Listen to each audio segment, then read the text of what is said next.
Oh, hello there. What's going on, everybody?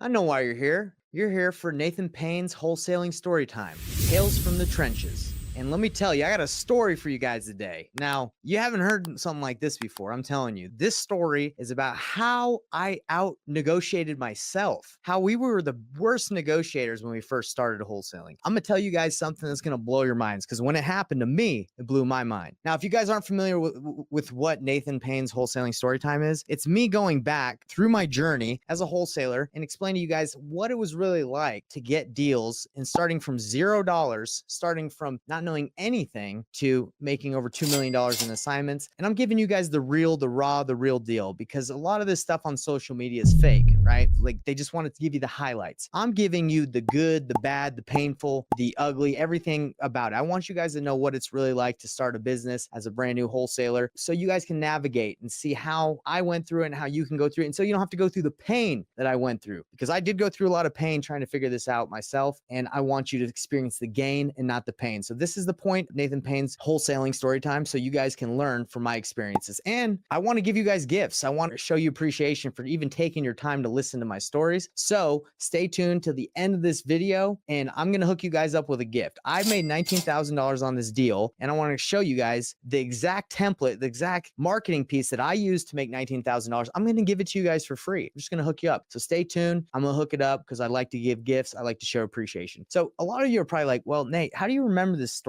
Is this even real? If you haven't watched these videos before, I like to journal. I like to write down my experiences that I'm having. And right here, this is the first journal from my entrepreneurial experience as a wholesaler. And I have a lot more over there on that shelf where I've documented my journey. So this isn't something I've just made up, guys. This is the real deal. So let's dive into this story on how I did a $19,000 deal and I out negotiated myself. And it was the worst negotiation ever. It was terrible. I was nervous. I was sweating when I did this deal. If any of you feel like I had felt when I started wholesaling, I was nervous. I wanted to get every deal. I thought I was going to lose every deal. And I don't know if you guys feel like that, but that's how I felt. And I had a lot of sales experience. Okay. So this is my third deal, $19,000. I freaking pretty much blew it. Okay. But if it wasn't for luck, the rays and the sunshine of just like luck shining down on me, I wouldn't have gotten this deal. And I'm going to show you guys, I'm going to break it down right now and free gift at the end. All right. You're going to get a free gift. I'm going to show you the exact template that I used to make $19,000. The marketing piece, it's all yours for free. Just stay till the end. If you subscribe to the weekly newsletter, you get all the free resources, the painless offer calculator, you get marketing templates, you get all this stuff that come from my stories. I want to give it to you so you don't have to figure this all out and just get it all yourself. I'm hooking it up. So let's go to this story. So if you watched the previous stories where I started out brand new, we ended up networking with a broker. He let us use his office. When we met with the broker, he told us, hey, flyering works, right? He's like, hey, go out and flyer neighborhoods and use these flyers. So that's what me and Kory did. We were knocking doors and we were cold calling and then we were flyering neighborhoods. So we had these little yellow notebook pads and we would copy like in a printer and it would look like we had written a handwritten letter, but really we just had copied a bunch of different letters saying, hey, we had just purchased a property in the area. We're looking for another one. Would you be interested in selling? And we would just flyer neighborhoods. It wasn't like we're specifically targeting houses. We were just farming and hitting every house. And on a Saturday, and by the way, this is 2018 when I first started. On a Saturday, I was just hanging out and I got a phone call. Didn't know who it was, so I answered. And it was one of the first phone calls we got from these flyers. And I was a little nervous, guys. I was like, hello, who's this? And the lady's like, hey, I got your flyer. My heart sank. I was like, oh my gosh, she's going to yell at us for leaving a flyer. That's usually what happens, whatever. That was like my mindset at the time. And she said, hey, I got your flyer actually selling my house. Would you be interested in buying it? And I was like, yeah, like I didn't really know what to say, but I fumbled through a conversation nervous. And I said, yeah, can we go see the house? Can we go see the house and we can make you an offer after we see it? So she said, yeah, that's fine. It was Saturday. She said, come on Monday. I have some other buyers that are going to come through and you can make an offer after you see it. And we're like, great.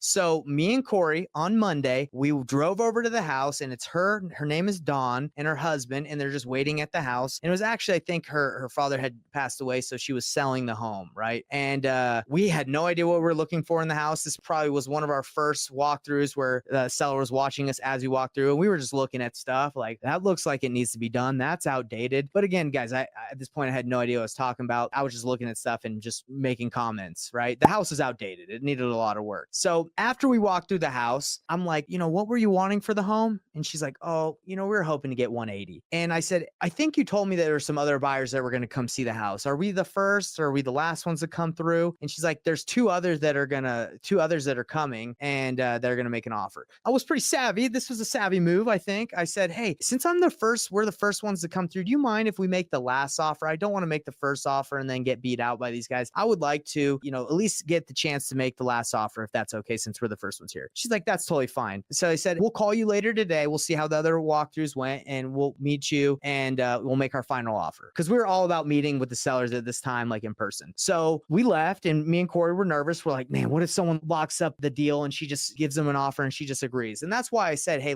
can I make the last offer? Just hoping that I could, maybe just get the price from her and just see if we could beat it. Again, we didn't really know what we could offer either. We were brand new. We didn't know what was the deal, but that's what we said to her. So it comes to the end of the day and we call her and we say, hey, are you ready for us to make our offer to you? And she's like, yeah, come on over. So since we had met her at her deceased father's house, we actually went to her home, which was in a different location. And we drove up. It's a nice home. Me and Kory get out of the car and we're like not really sure what to expect. We were just going to go in there and make our offer. And so they let us in. We take off our shoes. We sit on the couch. It's just me and Kory sitting right across from this older couple. And we're nervous, but we start the negotiation. So I'm like, this is what I said. Did the other buyers happen to come by and make an offer? And she's like, you know what? You were the only ones that came. The other twos never showed up. So yeah, nobody showed up. It's just you guys. And we're just excited to hear your offer.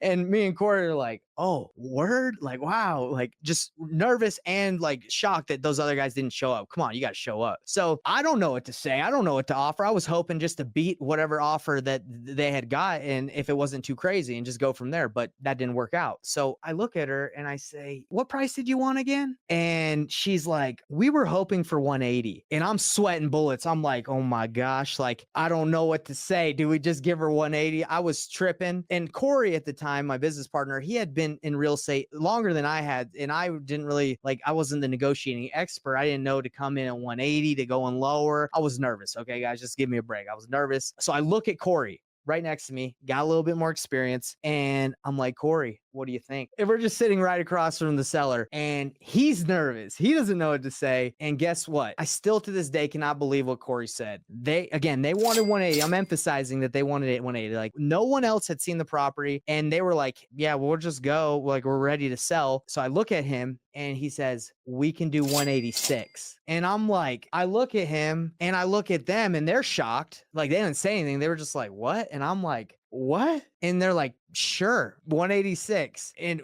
a sigh of relief, even though he offered $6,000 more than what they had asked for, it was a sigh of relief because they said, yes, let's do it. Let's sign the paperwork. And, leaving that appointment, we were stoked because we just got our second deal. We just got it locked up. We had the contract. We knew it was at a low enough price. But, later I was like, man, Kory, why'd you offer $6,000 more than what they asked for? They asked for 180. They would have probably done it at 180. And he was like, I don't know, man. I just froze. I just blurted out what sounded good. I offered 186. So whatever. What ended up happening was, even though we had no buyers at that time, really, we had Roger had bought our first property. He wasn't interested in that one. So we were struggling to find buyers at this point for this one. But luckily, we were able to find a guy. I think it was from going to RIA meetups. We found a guy that offered 205 for the property. So that means we made $19,000 on this deal. And when we blundered the negotiations, obviously we got it priced that worked where it could make 19, but it was ridiculous. Like I froze, he froze. I can't be mad at Kory for offering $6,000 more than what the seller asked, but that's what happened. And, to this day, it's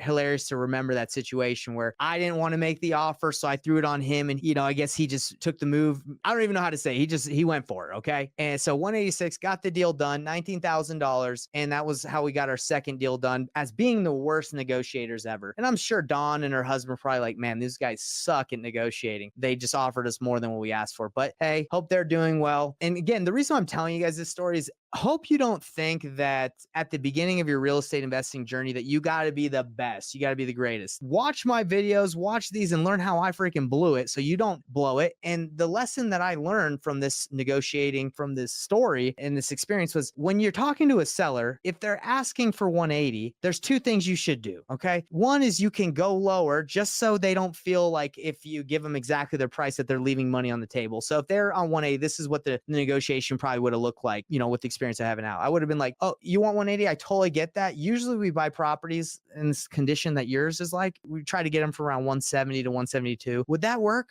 Yes or no? And if they say yes, then we got it. And if no, we negotiate, right? But if you go ahead and just directly say, okay, we can do 180, unless they're ready to sign right then, they might be like, well, we're going to just run it by a couple more people to make sure we're making a good decision. And they might try and find more people because they got 180 that quick that they might feel like they're leaving some money on the table. So as a negotiator, definitely don't give someone exactly their price in the beginning. I know it's annoying and it's like mind tricks and stuff, psychology, but that's really what happens. If you want someone to feel really good about their decision, negotiation does help, right? Because then they feel like they won. You want the seller to feel like they won. So in this situation, they really won because we offered $6,000 more. That's just what happens. Okay. So learn from my mistakes so you don't make those negotiation mistakes. And thanks for tuning in and staying to the end, everybody. I want to give you a gift for being a part of these story time episodes. I hope they're fun. I hope it's engaging and you guys are not only engaging, educational, but I hope it's interesting, right? I hope it's fun and entertaining. So I want to give you a gift. This exact flyer, the template that we used for anyone that subscribes to the weekly newsletter where I tell these stories and I give you resources at the end of the email, I'm going to give you the exact template to this flyer of what it said, what it looked like, so you can go ahead and make them. And maybe try flyering your neighborhood, going to a neighborhood that looks like it has some distressed homes and leaving some flyers. It works. People call you, whether they're upset or not, they're going to call you and they're going to say, hey, don't leave flyers on my door. Or they're going to say, hey, I might have something to sell. But we did several deals flyering like this. And we had a flyering company that went out. We paid them 7 cents per flyer. And we actually have a funny story about hiring a flyer guy who ended up throwing away all the flyers we bought him. And he just ended up walking around for